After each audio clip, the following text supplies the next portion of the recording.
چرا بعضی وقتها درست همون لحظه که باید صحبت کنیم و از خود ما دفاع بکنیم صحبت کردن نمیتونیم و زبان ما قفل میشه، اما چند ساعت بعد ده ها جواب به ذهن ما میاد. سلام.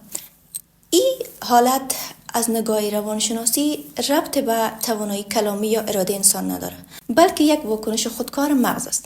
افرادی که از کودکی اجازه دفاع از خود نداشتن و یا هم وقت خواستن حرف بزنن تنبیه شدن و یا هم نادیده گرفته شدن و یا تجربه تحقیر شدن و توهین شدن نداشتن، حالا مغزشان یاد گرفته که سکوت کردن بهتر و امن‌تر از حرف زدن است و حالا در بزرگسالی در چنین حالات مغز بازم ایره مثل یک خطر میبینه و بخش منطقی مغز موقتا میتونه خاموشه و بدن وارد یک حالت فریز میشه، یعنی زبان بسته و ذهن خالی.